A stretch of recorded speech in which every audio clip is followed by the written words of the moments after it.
si gustan, llevar su Biblia al Evangelio de Juan. Es el cuarto libro del Nuevo Testamento. La semana pasada hubo muchísima información acerca de la introducción al libro. Ojalá que no los haya aburrido. Voy a tratar de ser un poco menos técnico en las introducciones. Pero el día de hoy vamos a entrar a lo que es el libro de Juan, y es uno de los libros más avanzados en cuanto al conocimiento del Hijo de Dios, de Jesucristo, en cuanto a su deidad, a su naturaleza como Dios. Lo demuestra una y otra vez en este libro. Juan, recordemos que era un discípulo que era muy pegado, era de los dos más pegados a Jesucristo. Era alguien que le gustaba recostarse sobre su hombro de Jesucristo. Fue alguien que lo miró desde el principio y de su ministerio, y fue también se cree que fue el último apóstol en morir también. A él mismo se le acreditan las 3 cartas de los evangelios y el libro del Apocalipsis. Así de que Juan es uno de los discípulos que miró la deidad de Jesucristo como Dios. Todos lo miraban, ¿verdad? Pero él en sus escrituras nos deja saber que él conoció a Jesucristo no solamente como un hombre o como un maestro, sino como Dios mismo. Vamos a orar. Padre amado, te damos gracias por permitirnos estar aquí, mi Dios. Espíritu Santo, te pido que seas tú el que interprete, Señor, el libro que tú mismo has escrito, que tú mismo eres el autor, Padre. ¿Y quién más para descifrarlo, mi Dios, sino tú mismo, que eres el autor del libro? Te pido que en esta tarde tú prepares los corazones, mi Dios. Tú sabes lo que necesitamos, Padre, que necesitamos escucharte a ti, y que necesitamos, Padre, conocerte a ti, mi Dios. ¿Cómo podríamos nosotros cambiar? ¿Cómo podríamos arrepentirnos si no te conocemos, Padre? Si no recibimos esa revelación divina de ti, Padre. Te pedimos en el nombre de Jesús que tú así lo hagas. Amén. Vamos a leer primero vamos a leer vamos a leer el capítulo 1 del 1 al 15, y después vamos a estar hablando de ello mismo. Dice: en el principio, yo tengo la versión nueva internacional, no sé cuáles tienen ustedes, pero dice básicamente lo mismo, solamente el idioma está un poco más actualizado. Dice: en el principio ya existía el verbo, y el verbo estaba con Dios, y el verbo era Dios. Él estaba con Dios en el principio. Por medio de él todas las cosas fueron creadas. Sin él nada de lo creado llegó a existir. En él estaba la vida, y la vida era la luz de la humanidad. Esta luz resplandece en las tinieblas, y las tinieblas no han podido extinguirla. Vino un hombre llamado Juan. Dios lo envió como testigo para dar testimonio de la luz, a fin de que por medio de él todos creyeran. Juan no era la luz, sino que vino a dar testimonio de la luz. Esa luz verdadera, la que alumbra a todo ser humano, venía a este mundo. Él, que era la luz, ya estaba en el mundo, y el mundo fue creado por medio de él, pero el mundo no le reconoció. Vino a lo que era suyo, pero los suyos no le recibieron. Mas a cuantos lo recibieron, a los que creen en su nombre, les dio el derecho de ser hijos de Dios. Estos no nacen de la sangre, ni por deseos naturales, ni por voluntad humana, sino que nacen de Dios. El Verbo se hizo hombre y habitó entre nosotros, y hemos contemplado su gloria, la gloria correspondiente al Hijo unigénito del Padre, lleno de gracia y de verdad. Juan dio testimonio de él, y a voz en cuello proclamó: este es aquel de quien yo decía, el que viene después de mí es superior a mí, porque existía antes que yo. De su plenitud todos hemos recibido gracia sobre gracia. Pues la ley fue dada por medio de Moisés, mientras que la gracia y la verdad nos han llegado por medio de Jesucristo. A Dios nadie lo ha visto nunca. El Hijo unigénito, que es Dios y que vive en unión íntima con el Padre, nos lo ha dado a conocer. Podemos mirar por la naturaleza del libro que Juan iba al grano. Podemos mirar el libro de Mateo, de Lucas y de Marcos, que empiezan a contar desde el nacimiento de Jesucristo. Juan no hace eso, no empieza a decirnos de los Reyes Magos, ni de María, ni de nadie, sino que él no aborda esos temas y se va directo al grano. ¿Quién fue Jesucristo y quién es Jesucristo y para qué vino Jesucristo a este mundo? ¿Te has preguntado tú eso en tu vida? ¿Qué impacto tiene que Jesucristo haya venido a la tierra para tu vida? ¿Qué diferencia hay en tu vida si es que Jesucristo existió o si Jesucristo no existió? ¿Por qué es que Juan va derecho y te dice exactamente quién es Jesucristo y por qué es necesario que tú lo conozcas? Dice el versículo 1. Y si somos honestos, ¿qué diferencia hace que Jesucristo exista? Si es que hace alguna diferencia. Y si no hace alguna diferencia es que quizás no le conocemos. Pero el mundo no le conoce. Y por lo tanto no hay diferencias. Pero nosotros le conocemos. Porque está en su palabra y su palabra es vida. Y su palabra nos da vida a nosotros. Dice Juan, en el principio ya existía el verbo. Hablamos de esto un poquito cuando estábamos hablando de la apologética. Y el verbo estaba con Dios. Al decir el verbo quiere decir la palabra o la acción de Dios. Sabemos que Dios son tres personas y una naturaleza, el Padre, el Hijo y el Espíritu Santo. Entonces, el verbo es la palabra de Dios. La palabra de Dios es verdadera. Cuando Dios dice, hágase la luz, la nada no tiene otra opción sino que se haga luz. Si Jesucristo maldice una higuera, la higuera no tiene opción sino marchitarse al instante. La palabra de Dios es verdadera y es eficaz y está viva. Cuando Dios habla, se ejecuta. No es como nosotros, no es como la palabra de nosotros. A nosotros nos encantaría tener esa palabra. Inclusive hay algunas sectas por ahí y hay una creencia que le llaman la palabra de fe, que te dice, si tú solamente declaras, van a aparecer 1000 cosas a tu favor, a tu beneficio. Y no, desgraciadamente no es así. A mí mismo me encantaría si fuera así, pero no es así. La única palabra que es verdadera es la de Dios. Que Dios te puede bendecir, claro que te puede bendecir. Que tenemos que suplicarle para que nos bendiga, claro que tenemos que suplicarle para que nos bendiga. Pero la última palabra le pertenece a Él. Entonces, el verbo habla de Jesucristo. Dice, Juan le llama a Jesucristo el verbo porque está hablando de una deidad. Antes de que Cristo se hiciera humano, ya era Dios. Pero Cristo preencarnado, antes de hacerse un baby, ya era Dios y era el verbo de Dios. Entonces eso es lo que nos está diciendo Juan aquí. Dice, en el principio ya existía el verbo y el verbo estaba con Dios, o el Padre, dice, y el verbo era Dios. O sea que la naturaleza de Dios ya la miramos también en la teología propia, lo que es, ¿quién es Dios? Es un ser poderoso y son tres personas que tienen la misma naturaleza, el mismo poder, el mismo conocimiento, tienen lo mismo, pero son tres, es el Padre, el Hijo, Jesucristo, y el Espíritu Santo, el cual mora en los creyentes.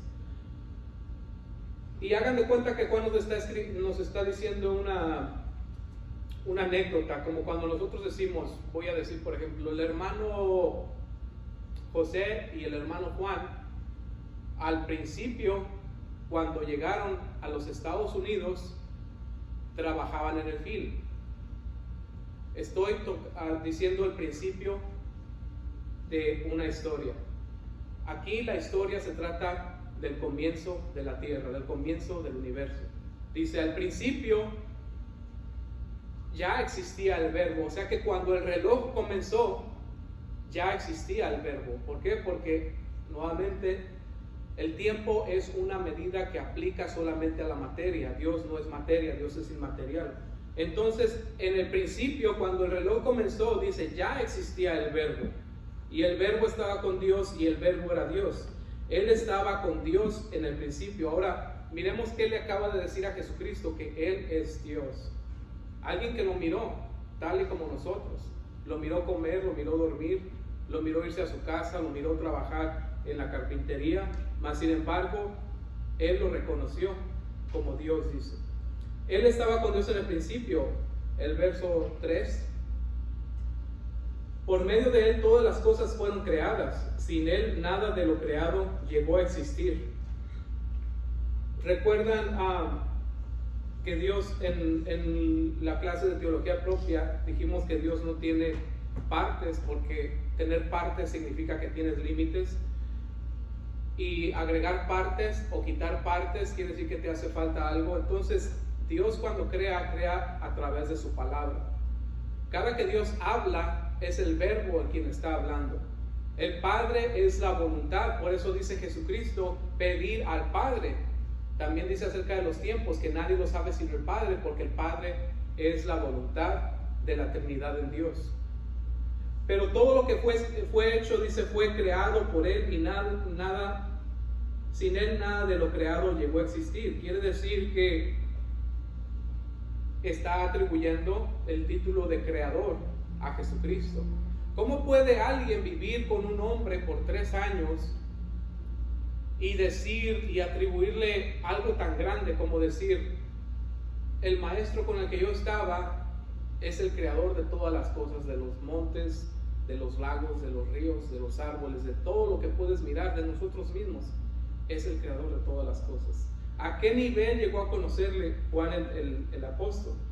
Dice una cosa importante en el libro de Juan: cada que miremos la palabra vida o luz, es sinónimo de luz, de entendimiento o de vida. Cada que miremos la palabra tinieblas es sinónimo de muerte o sinónimo de pecado. Y él utiliza mucho ese tipo de lenguaje. Dice, en él estaba la vida, y la vida era la luz de la humanidad. No solamente está diciendo Juan aquí que literalmente en Jesucristo estaba la vida. No está hablando solamente de la calidad de vida, sino que en Él está la vida, que Él es el autor de la vida, es lo que está diciendo. Vamos a mirar ahí mismo en Juan 5:21.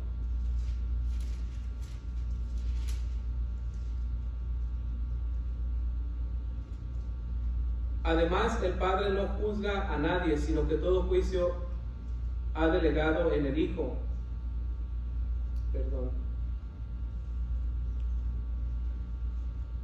Dice, porque así como el Padre resucita a los muertos y les da vida, así también el Hijo da vida a quienes a Él le place. O sea que Jesucristo ahí está diciendo, es Jesucristo el que está hablando, dice, no solamente el Padre da vida a quien Él quiere, sino también yo le doy vida a quien yo quiero.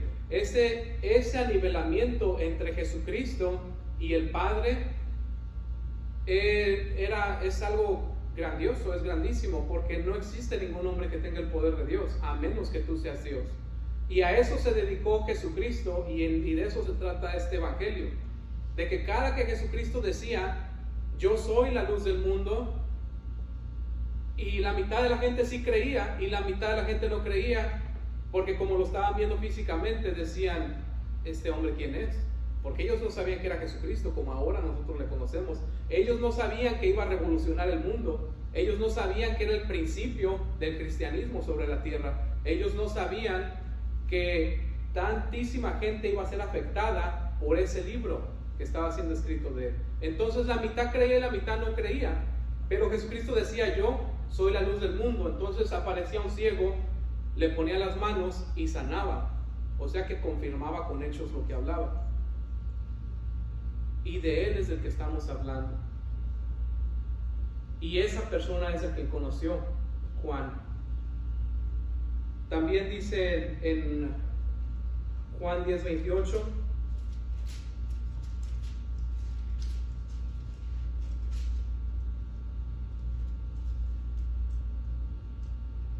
yo les doy vida eterna y nunca perecerán, ni nadie podrá arrebatármelas de la mano. Habla acerca de sus ovejas. ¿Quiénes son sus ovejas? Todos aquellos que han creído en Él. Dice, yo les doy vida, y no solamente vida, sino les doy vida eterna, y nadie las arrebata de mi mano. ¿Por qué? Porque siempre siempre hay algo que nos quiere arrebatar de la mano de Dios, ¿o no? Siempre existe una filosofía, siempre existe una junta, un amigo, un hábito que nos quiere separar de Dios todo el tiempo. Pero ¿qué es su promesa? Los que creen en mí, dice, les doy vida eterna y nadie los va a arrebatar de mi mano. Eso es lo que él dice.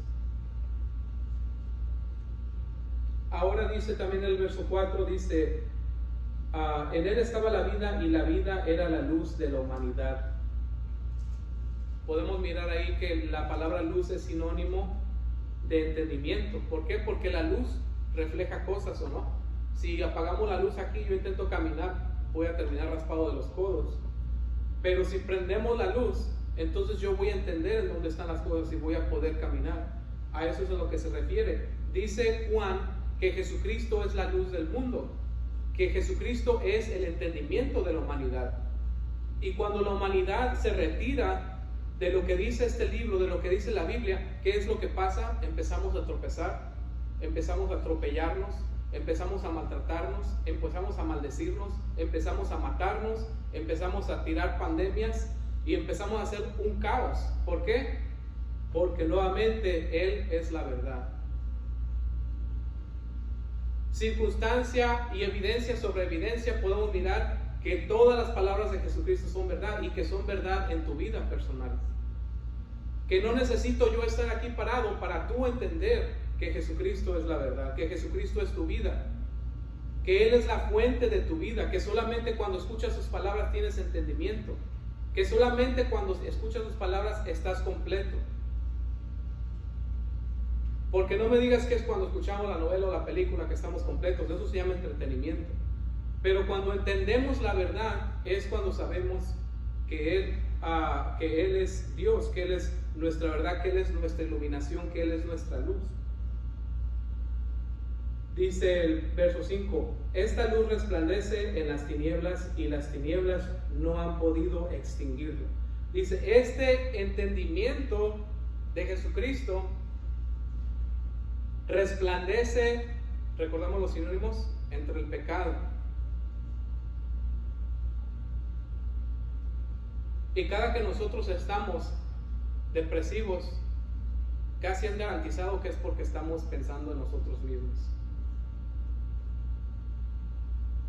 Como dijo el pastor, ¿quieres ponerte depresivo? Corre a tu casa y piensa en ti mismo, en qué mal te está yendo. Y sí vas a terminar con depresión. Porque nosotros no está la vida. Aunque nosotros somos los que estamos vivos, en nosotros no está la vida. La vida nos fue dada y Él es la vida. Dice, esta luz resplandece en las tinieblas. Cuando estamos en tinieblas, cuando estamos en pecado, cuando estamos fallando en todas las cosas, cuando no somos honestos, cuando no somos íntegros, sabemos nosotros mismos que estamos mal y nuestra conciencia nos reprende. Y no nada más en los humanos, hasta en los animalitos. No sé si lo ha visto en los perritos de nosotros cuando hacen pipí en las esquinas que no debe de hacer y le dicen Charlie y baja la colita luego, porque ya sabe lo que hizo. Y a veces ni ocupas decirle, cuando te mira él solito se agacha y agacha las orejas. ¿Por qué? Porque sabe que hizo mal. Así es de que nosotros podemos hacer como que no sabemos, pero bien sabemos. ¿Y qué es lo que dice? Me encanta lo que dice aquí en adelante del 5, la mitad del 5, uno de mis pasajes favoritos. Dice, y las tinieblas no han podido extinguirla.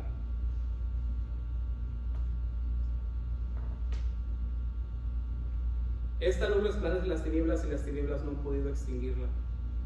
¿Qué es lo que está diciendo aquí Juan? Mis tinieblas no han podido extinguir la luz de Jesucristo. Tu pecado, tu abandono, tu infidelidad, tu inigualdad con Dios no han podido extinguir esa verdad de tu vida. Porque aunque tú estés derrotado o te sientas derrotado o estés en lo más sumido del pecado, el pecado no puede extinguir la luz de Jesucristo en ti, porque tú reconoces que Él es la verdad. Puedas estar en el peor de las situaciones, pero tu alma te dice que Él es la verdad.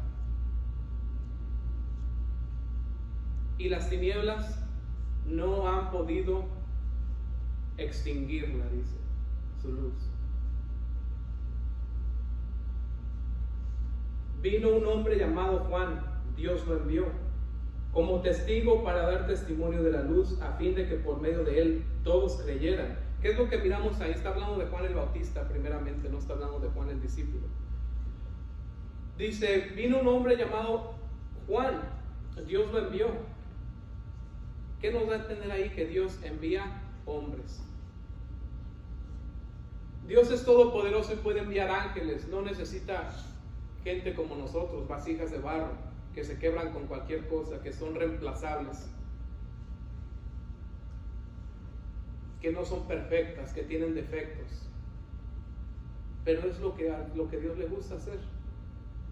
Le gusta utilizar gente imperfecta como tú y como yo, para que por medio de nosotros, que no somos nada y que no somos nadie, pueda resplandecer su luz. Y nosotros hacemos mal en mirar a las vasijas, porque no debemos de mirar a las vasijas, sino a la luz que contienen, a la luz que otros tienen por estar en el Evangelio. Esa es la luz que debemos de mirar, porque nosotros somos comunes. Pero Dios utiliza hombres. Dios envió a dice, para que fuera testigo y para que diera testimonio de la luz, a fin de que por medio de él todos creyeran. Cuando Dios te da un mensaje a ti, hay un propósito en el corazón de Dios. No necesariamente tiene que estar en tu corazón, pero hay un propósito en el corazón de Dios. Y ese es alcanzar a los demás. ¿Para qué? Para que se arrepientan, para que huyan de la ira venidera o del juicio venidero. Porque el mundo está enjuiciado, que dice Romanos 1:18. Dice, porque la ira de Dios se revela contra toda creación, dice, a causa de los que retienen, dice, y la verdad. ¿Y qué es lo que está pasando ahorita? No salimos de una y empieza otra. Y de aquí para adelante a lo mejor así va a ser, porque es principio de dolores, y dice que es como la mujer de parto. Yo no sé cuántos tienen hijos aquí, pero cuando la mujer de parto empieza hay lapsos en los que no siente nada y de repente comienzan las contracciones. Y la contracción se va y de repente la que sigue es más pronto que la anterior y más fuerte. Y si eran cada 10 minutos, ya son cada 6 minutos, si eran 6, son cada 3. Y cada vez son más fuertes y no paran hasta que da luz. Así es el tiempo en el que vivimos ahora, como mujer de dolor de parto. Que se viene una cosa, después se va a venir otra y otra y otra, y cuando da luz, ¿saben a quién va a dar luz? El reino del Mesías. Pero no sin antes haber pasado por la gran tribulación.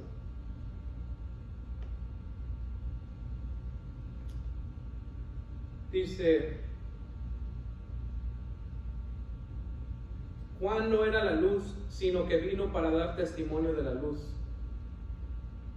Qué importante es saber esto. Porque si Dios te va a usar, Dios te va a llenar de gracia, Dios te va a llenar de su palabra, Dios te va a llenar de su sabiduría. Eso que ni qué, porque es necesario. Pero hay de nosotros cuando nos sentimos sabios, hay de nosotros cuando nos sentimos los inteligentes, cuando nos sentimos los maestros y los rabinos y los santos que no pisan el suelo al caminar. Porque todo eso es vanagloria humana, y a pesar de que Dios nos dota de todas estas cosas, no somos nosotros. Dice aquí claramente Juan el Bautista, que dice que Jesucristo mismo dijo que era el superior de entre todos los hombres que nacen de mujer. Juan nunca lo supo, ahora ya lo sabe porque está en su presencia. Dice, no era la luz, sino que vino a dar testimonio de la luz. Esa luz verdadera, la que alumbra a todo ser humano, venía a este mundo. Dice la luz verdadera. ¿Por qué es necesario que Juan dijera la luz verdadera? ¿Por qué no nomás dijo la luz? Porque muchas cosas nos pueden iluminar, muchas cosas nos dan entendimiento, pero no todas las cosas son verdaderas.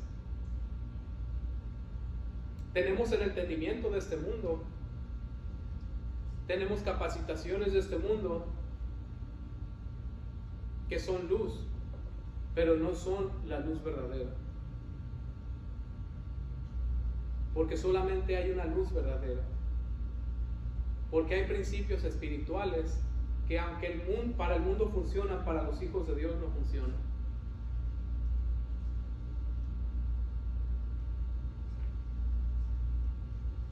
¿Por qué? Porque no están en los planes de Dios, simplemente por eso. Dice, aquella luz verdadera que alumbra a todo ser humano, o que le da el entendimiento del bien y del mal a todo ser humano, venía a este mundo.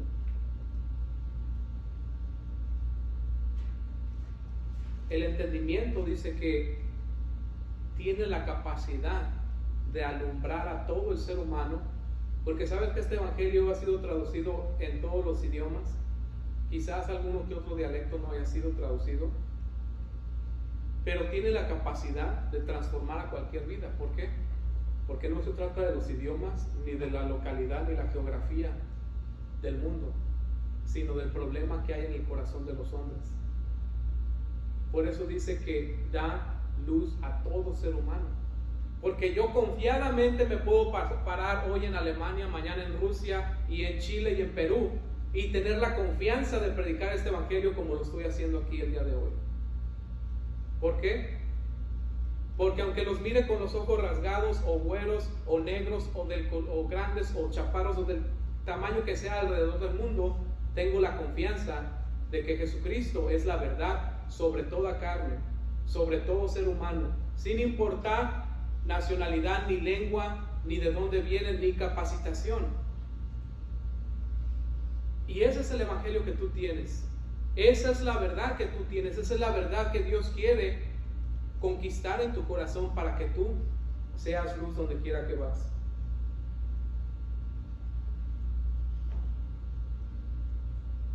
Dice el 10: Él que era la luz ya estaba en el mundo, y el mundo fue creado por medio de él, pero el mundo no lo reconoció. Nuevamente dice, Él, siendo la luz y el entendimiento, ya estaba en el mundo. ¿Se fijaron que dice ya estaba en el mundo desde antes de nacer? El Antiguo Testamento está lleno de lo que le llamamos cristofanías, que quiere decir apariciones de Jesucristo antes de ser encarnado, del preencarnado Cristo. Algún día diremos sobre esas cosas. Dice, ya estaba en el mundo, y el mundo fue creado por medio de él, pero el mundo no le reconoció. ¿Saben de qué tiempo, de qué edades está hablando? Este evangelio fue escrito alrededor del año 40 al año 55 después de Cristo. Hay quienes piensan que es más viejo, pero no creemos por muchas cosas que no voy a hablar el día de hoy.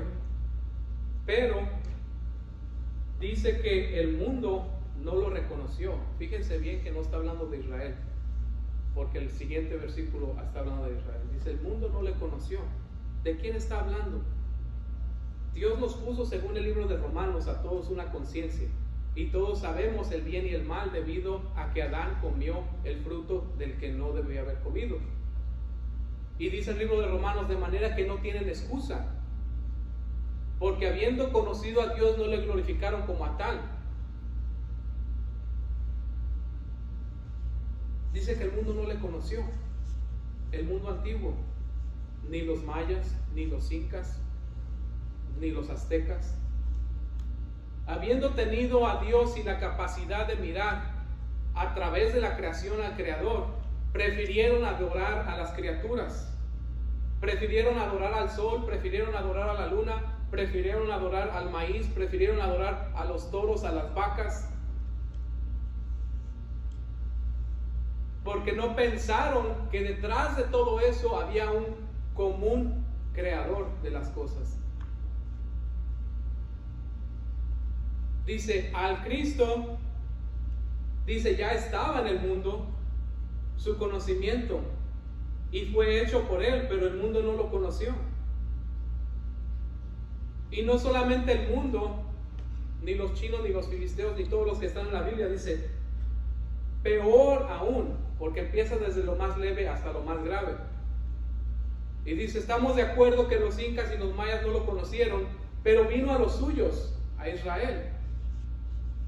Dice el verso 12, vino a lo que era suyo, pero los suyos no lo recibieron. Jesucristo vino como el Mesías que había sido profetizado para reinar sobre Israel y sobre todo el mundo. Pero dice, pero los suyos, los judíos, no le recibieron. Y es cuestión de alegría y no de alegría, porque gracias a que los judíos no le recibieron, nosotros le hemos recibido. Gracias a que los judíos no le recibieron, el mundo le recibió. Gracias a que los judíos no le recibieron, dice el verso 12 dice, mas a todos, voy a leerlo, mas cuanto lo recibieron, a los que creen en su nombre les dio el derecho de ser hijos de Dios. Por cuanto Israel y los judíos no lo recibieron, sino que lo ejecutaron, a todos aquellos que creyeron en Él, les dio el derecho legal de ser hechos hijos de Dios. Y hay un acta, dice Pablo, entre la cruz y la mano de Jesucristo, que ha sido borrada con la sangre de Jesucristo todos tus pecados. Esa acta te da el derecho legal de ser hijo y de ser hija de Dios. Y esa sangre que está sobre esa acta ha justificado tu pecado eternamente. Porque cuando dice les dio el derecho, está hablando de un documento legal, una legalidad. Ahora eres hijo de Dios, ahora eres hija de Dios. ¿Por qué? Porque Israel no le recibió. ¿Sabes que Dios, que si tú no vas, que si Dios te envía a ti y tú no vas, Dios va a escoger a alguien más? Está en toda la Biblia. Pero nosotros no sabemos leer el Nuevo Testamento, por eso nos equivocamos. Dios levanta gente y cuando la gente se aferra a seguir en la carne, Dios levanta a alguien más. Israel se aferró a seguir en la carne y Dios levantó a la iglesia. Saúl se aferró a estar en la carne y Dios levantó a David. Judas entregó a Jesucristo y ¿qué dice el salmista? Tome otro su oficio. Y echaron suertes y la suerte cayó, aunque estaban en la carne, sobre Matías, pero Dios levantó a otro en el lugar de Judas. Y mira que a quién levantó, a Pablo. No eres indispensable, ni yo soy indispensable. Dios te quiere dar a ti la oportunidad, pero es nuestra decisión. Israel no lo quiso así, aunque con pacto y toda la cosa Dios los había escogido a ellos, pero ellos deshicieron ese pacto y Dios levantó a la iglesia. Y gracias a que ellos le rechazaron, hoy tú eres un hijo y una hija de Dios.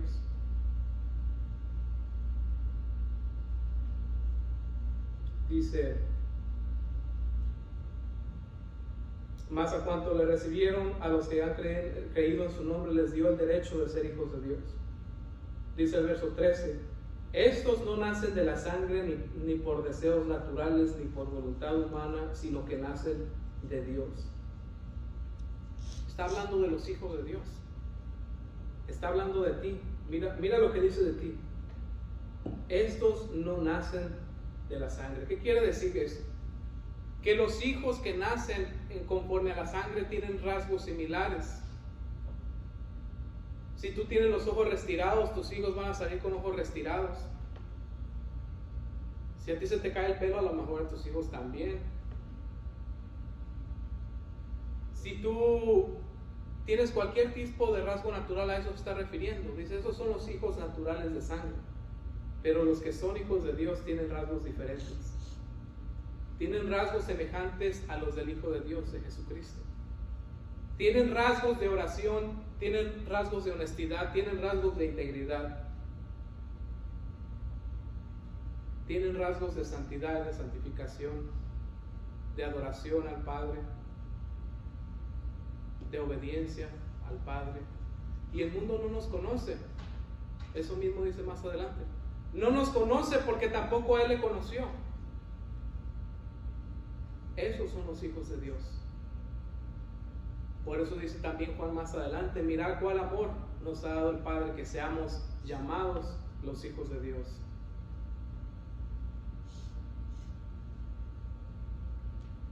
Ok, vamos a continuar. Dice: estos no nacen de la sangre, ni por deseos naturales. Tú y yo, como hijos de Dios, como hija de Dios, no naciste por deseo natural. ¿Cuál es el deseo natural? De querer ser. Nadie puede decir allá afuera: oh, yo quiero ser cristiano, y porque Él lo dijo, ya nació cristiano.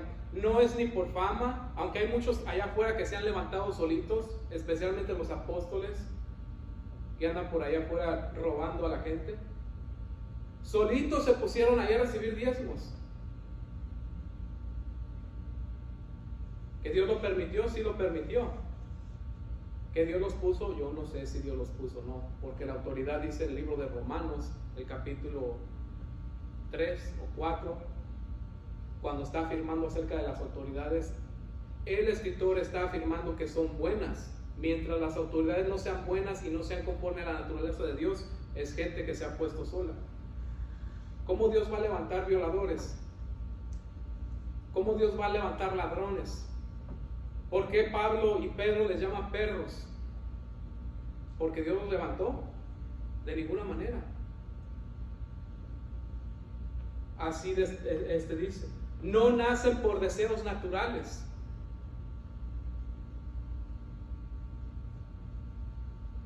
El enriquecerse, la avaricia, el poder o la fama, el ser mejor a otro, el deseo natural pecaminoso con el fin de ser engrandecido. A eso se refiere con los deseos naturales. Dice: los hijos de Dios no nacen por deseo natural, porque sabemos que el deseo natural, según el libro de Corintios, es animal, es pecaminoso y es diabólico.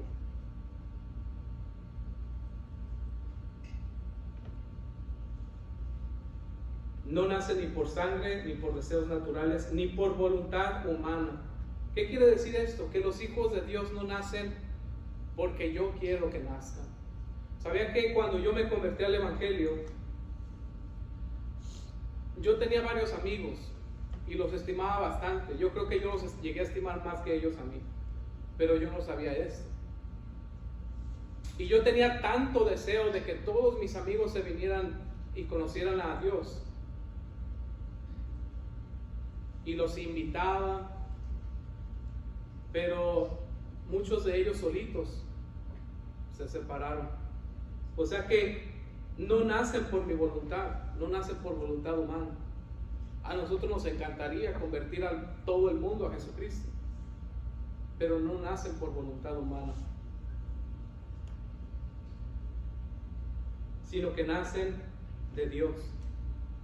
Entonces ahora sabemos que los hijos de Dios no nacen de la sangre, ni por los deseos naturales de porque ellos se quieren poner. Esos son deseos pecaminosos, por eso le dice naturales. Ni por voluntad humana, sino que nacen de Dios.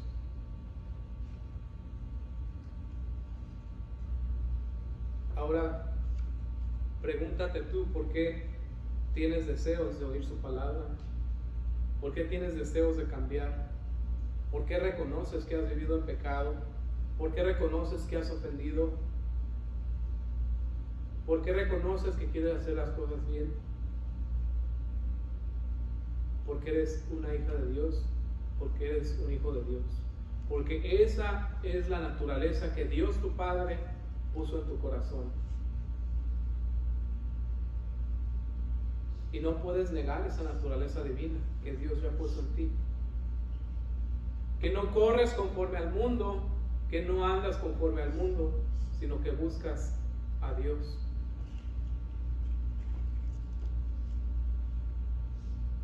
Dice el 14: y el Verbo se hizo hombre y habitó entre nosotros, y hemos contemplado su gloria, la gloria que corresponde al Hijo unigénito del Padre, lleno de gracia y de verdad.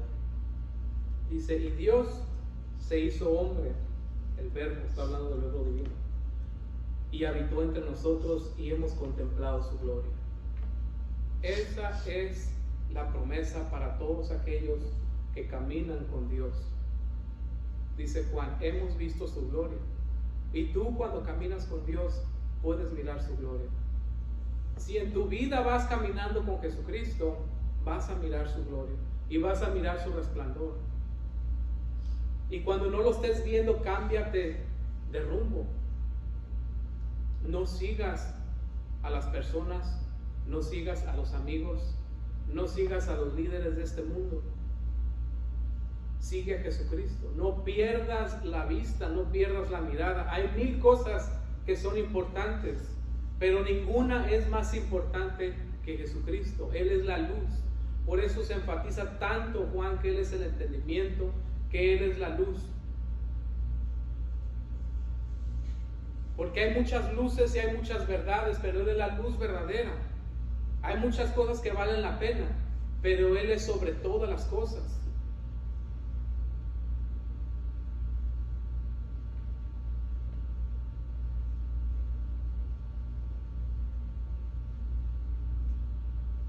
Dice, hemos contemplado su gloria, la gloria que corresponde al Hijo unigénito del Padre, lleno de gracia y de verdad.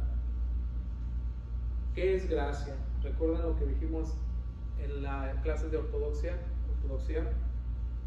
Gracia es recibir lo que tú no merecías. Y eso habla de Jesucristo. Que Jesucristo regalaba lo que la gente no merecía. Gracia, perdón, sanidades. ¿A ti te ha perdonado alguna vez? ¿Y has recibido algo bueno cuando no lo merecías? Eso se llama gracia. Y los que caminan con Él, los que caminamos con Él, sabemos esto.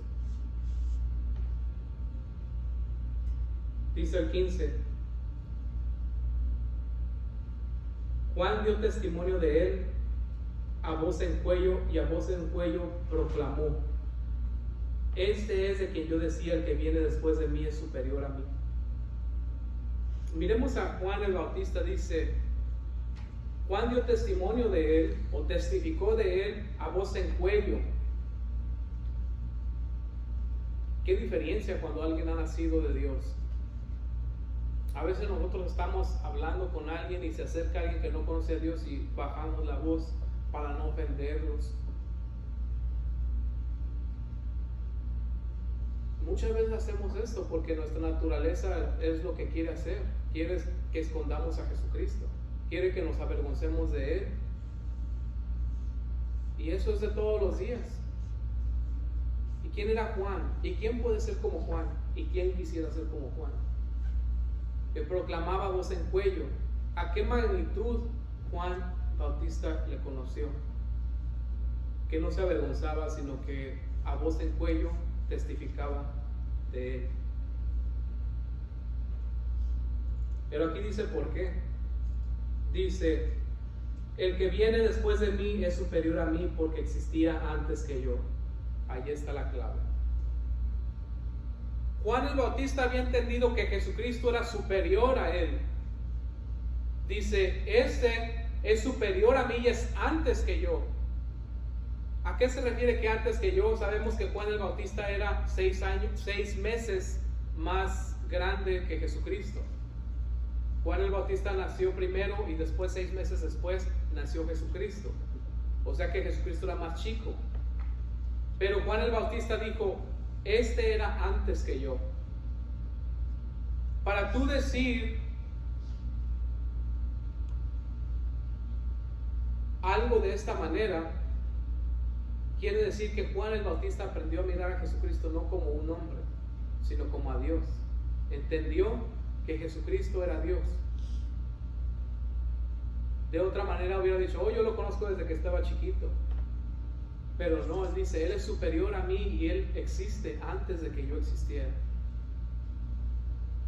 Contra toda evidencia, Juan el Bautista predicaba. en contra de la evidencia y de la lógica humana. ¿Te ha pedido Dios que hagas algo ilógico? ¿Te ha pedido Dios que creas en contra de la evidencia presentada? Y la respuesta es que muchas veces Dios te va a pedir que hagas algo en contra de la evidencia presentada.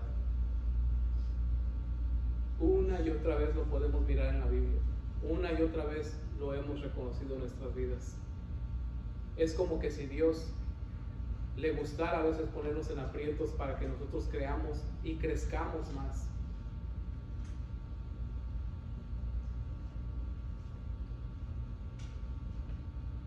Dice 16: de su plenitud todos hemos recibido gracia sobre gracia. Nuevamente, ¿qué quiere decir gracia? Recibir lo no merecido. Dice, de su plenitud, Juan hablando, dice, hemos recibido lo inmerecido una y otra vez. Mientras yo soy infiel, para que pueda hacer gracia se necesita una infidelidad, algo que no merecías, una infidelidad a Dios. Porque si te portas muy bien, ibas a decir, no, pues I had it coming, esa era mi recompensa. No, no es cierto. Por eso estamos en este estado pecaminoso, en este estado donde solamente Él es la vida. Él es la vida y permanecemos en la vida. ¿Sabes por qué Él es la vida? ¿Por qué permanecemos en este estado pecaminoso? Porque si lo hiciéramos todo bien, no viniéramos a Él. Pero es nuestro pecado, es nuestro reconocimiento de que Él es superior, el que nos hace regresar a Él y recibir gracia sobre gracia.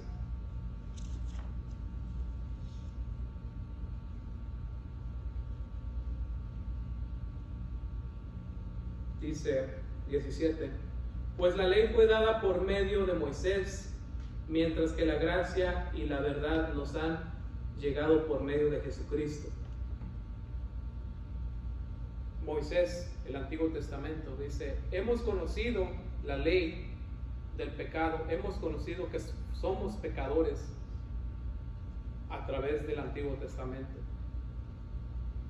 que nacimos en pecado, que tenemos tendencias pecaminosas, porque el Antiguo Testamento no dice si alguno pecara, vengan y traigan unos palominos y maten una res, porque el Antiguo Testamento sabe muy bien que todos pecamos, sino que dice cuando alguien pecara, estos son los sacrificios que se van a hacer. No es si es que, es cuando pecaras. Y dice, y la ley te enseña que eres un pecador. ¿Por qué está la ley en mi conciencia y en mi corazón? De que se hace del bien, pero no lo puedo hacer, sino que continuamente hago el mal. Ese es el debate en el libro de Romanos, el capítulo 7. Porque el bien que quiero hacer no lo hago, sino el mal que aborrezco es el que termino haciendo. Y encuentro dos leyes en mi cuerpo mortal, dice Pablo. Una que se deleita en la verdad de Dios y otra que es esclava del pecado. ¿Permaneceremos pues en el pecado para que la gracia sobreabunde? Dice, de ninguna manera. Porque como los que hemos vivido para Jesucristo vamos a permanecer otra vez en el pecado. Miserable de mí, dice. ¿Quién me salvará, me restaurará de este cuerpo de pecado y de muerte? Pero sabes que este cuerpo que llevamos es la semilla solamente, 1 Corintios 15. Siempre ese cuerpo animal y resucita ese cuerpo celestial. La tendencia del pecado el día de la resurrección no va a estar más en ti, no va a existir. ¿Dónde está, oh muerte, tu aguijón, y dónde está, sepulcro, tu victoria? Fue lo que dijo el apóstol Pablo. son resueltos en victoria a través de la muerte de Jesucristo. Un día tu cuerpo va a ser puesto en la tierra y vas a descansar. Y un día tu cuerpo estando en la tierra, descompuesto, quizás esqueleto, va a escuchar una trompeta. Y aquel cuerpo va a volver a vivir, porque es una semilla necesaria para el día de la resurrección. Y cuando ese cuerpo y esos huesos se levanten, va a haber algo glorioso en ellos. Y eso es que aquel deseo que siempre tuvieron en esta tierra de hacer las cosas bien, aquella necesidad de adorarle con todo tu corazón, aquella necesidad de someterte a Él al 100%, va a ser posible, porque la tendencia del pecado no existirá más en ti, porque el nuevo cuerpo que llevarás, a pesar de que de carne y hueso, va a ser glorificado para vivir con el Mesías 1000 años sobre la tierra. Vamos a continuar.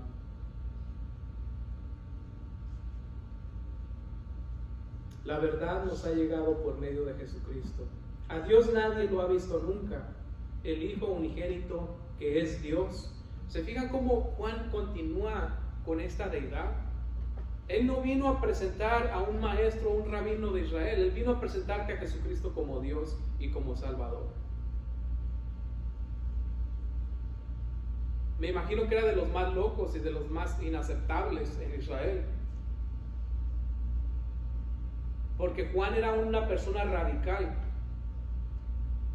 Era una persona que ya se había enfadado de tantas medias tintas, de que los judíos siempre debatiendo a Jesucristo, todo el tiempo debatiendo aún después de su muerte, atacando a los discípulos. Y Juan en cierta ocasión fue freído en aceite, porque él no estaba dispuesto a seguir palpando las espaldas de los hombres.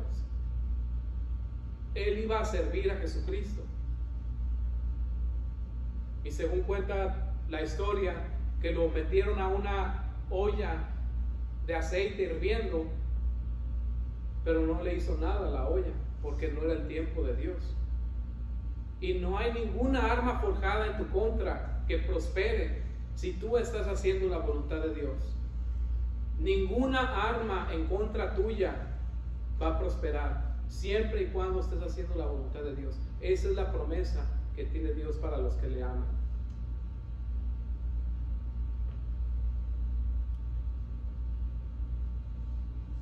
Dice: a Dios nadie nunca le ha visto, sino el Hijo unigénito, que es Dios y que vive en unión íntima con el Padre, nos lo ha dado a conocer. ¿Cómo conocemos nosotros a una persona? ¿Por sus rasgos físicos? No, así conoce el mundo a las personas. Nosotros no conocemos así a las personas. Nosotros los conocemos por lo que una persona ama, por lo que una persona busca, por los ideales de una persona, por las pasiones de una persona, por los gustos de una persona. Tú conoces a tus hermanos, tú conoces a tus hermanas, tú conoces a tus padres, a tus hijos, por quiénes ellos son, no por cómo se ven en el espejo. Eso es lo que nos está diciendo. Nadie conoce al Padre sino el Hijo, que vive en intimidad con Él, y Él nos los ha revelado a nosotros cómo es el Padre, que le gusta darnos gracia sobre gracia. Felipe le dijo en cierta ocasión: muéstranos al Padre y nos basta. Y Jesucristo le dijo: tanto tiempo que estoy con ustedes y no me conoces, ¿cómo pues tú dices muéstranos al Padre? Jesucristo no estaba interesado en mostrarles una imagen, un retrato, como dice el libro de Primera de Samuel, pues Dios no mira el exterior de los hombres, Dios no mira lo que los hombres miran, Dios mira el corazón de las personas. Y ese Padre es el que Jesucristo vino a manifestarnos, lleno de gracia y de verdad, dice, como el unigénito del Padre, idéntico. ¿Y quiénes son los hijos de Dios? Dice: los que no son nacidos por voluntad humana, ni por deseos humanos, ni por nada humano, sino por voluntad de Dios y con rasgos del Hijo unigénito, que es Jesucristo.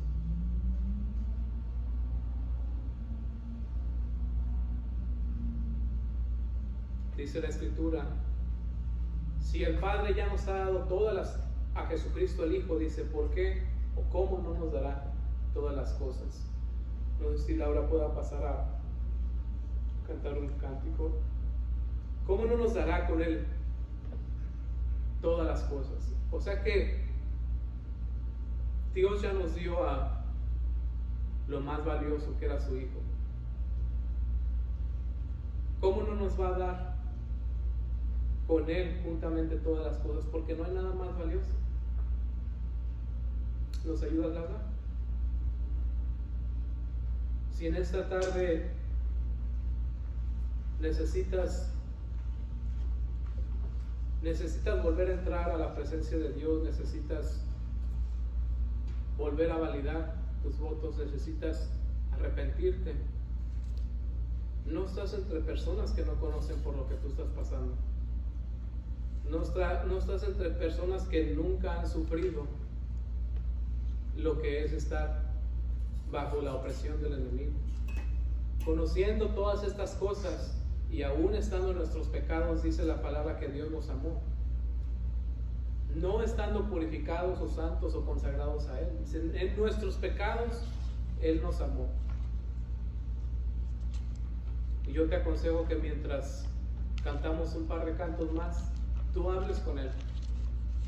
Habla con Él, reconcíliate con Él, el que te ha dado gracia sobre gracia, el que te ha dado lo inmerecido una y otra vez. Si necesitas fortaleza, pídesela. Si necesitas conocerle más, pídele que se manifieste a ti. Vamos a orar.